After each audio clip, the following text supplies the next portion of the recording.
ay si Sosimovakia. Ang aking tatay ay taga Czechoslovakia. Aking mommy ay taga Bulacan. Tumawag lang po kayo sa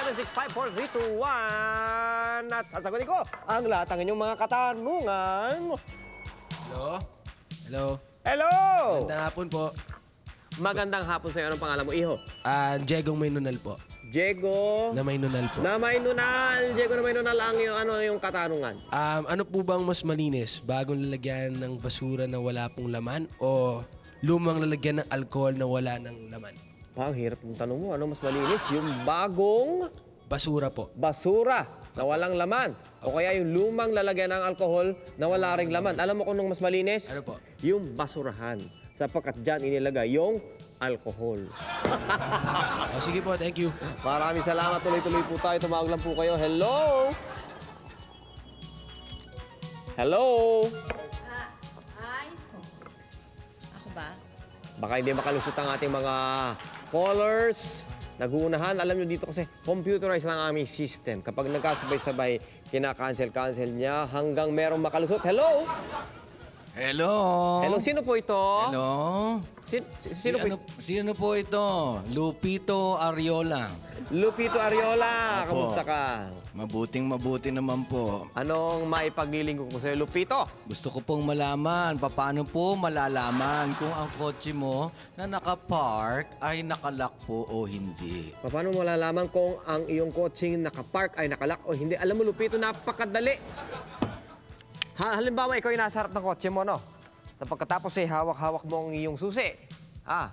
Alam mo na yung coaching yan ay hindi nakalak. Hindi ba? Ngayon, kapag ikaw naman ay nasa harap ng kotse mo, pagkatapos kahit anong gawin mo, halugugin mo lang yung mga kadamitan lahat, ay hindi mo mahanap ang iyong susi. Ibig sabihin, nakalak ang kotse. Maraming salamat. Tuloy-tuloy po ba? tayo. Maraming salamat po. Thank you. Naliwanagan ka sana. Liwanagan po. Tuloy-tuloy po tayo. Hello? Hello? Hello, sino po ito? Ito po si Planetang Mars. Planetang Mars. Opo. Meron, Planetang Mars, may kilala ka ba Junjun ang pangalan? Meron daw po. Makakita mo nga. Planetang Mars, ano may paglilingkod ko sa iyo? May tatanong lang po ako kung alin po ang mas madaling gawin? Matulog ng nakaupo sa kama o matulog ng nakahiga sa silya? Ano ang mas mahirap gawin kung ikaw ay natutulog ng nakaupo sa kama o nakahiga sa silya? Alam mo, pwede ba kitang tawaging Neta? Neta, parehong madali gawin yan. Yung sinasabi mong nakaupo sa kama o kaya natutulog sa upuan. Ang mahirap gawin yung gumising ka kahit ikaw ay hindi makatulog. Salamat po at naliwanagan na po ako. Hindi ako kumbinsido. Tuloy po tayo mga kaibigan. Hello? Hello, ano ngayong pangalan, Iha? Heather Fiona na cute po. Heather Fiona. Fiona. Kanta ng pangalan. Heather Fiona. Anong mga paglilingkod si Heather?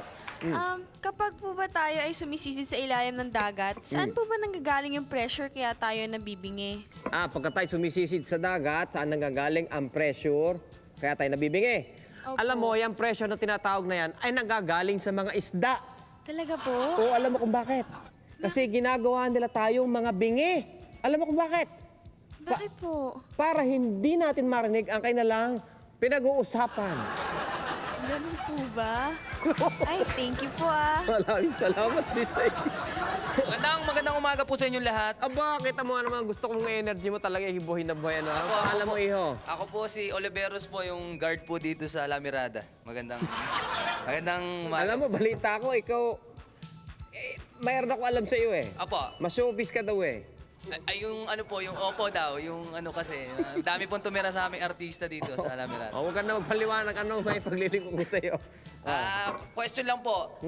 Bakit po ang lahat ng ihagis natin pataas ay bumabalik sa atin pababa?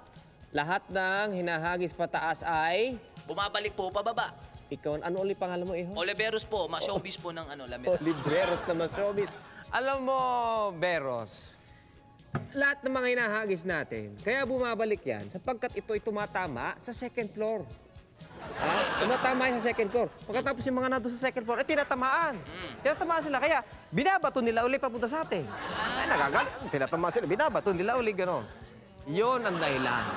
Ano, Beros? O balitaan mo ako sa susunod na chismis, ha? Opo, maraming salamat po. Sige. Okay, yun lang po ang oras natin. Ubusan naman po tayo. Tandaan ninyo po, live. Hello. Naku, may nakalusot na naman. Hello. Hingi lang po ako ng advice. O ano advice mo? Tama po ba yung magagalit sa akin ng misis ko pag sinasama ko yung mga anak ko manood ng bold movie? Ilan taon na ba ang mga anak mo? Bata pa ho. Pero sinasabi ko naman sa kanila, yan ha, huwag niyong gagawin yan. Yan, huwag niyong gagawin yan. Aba, ikaw naman pala magaling magpangaral. Tama rin yun. Huwag mo na... huwag mo na pansinin yung misis mo. Baka naman ikaw lang ang mahilig manood. Ha? Hindi, nakapikit nga ho ako eh. Gano'n. Ini-educate mo lang yung mga anak mo. Ba? Salamat po. Magaling kang tatay, ano? Ay, bueno. Ito po si Susi Babakya. Nagsasabing life is better the second time around. See you! Just do it with a ball.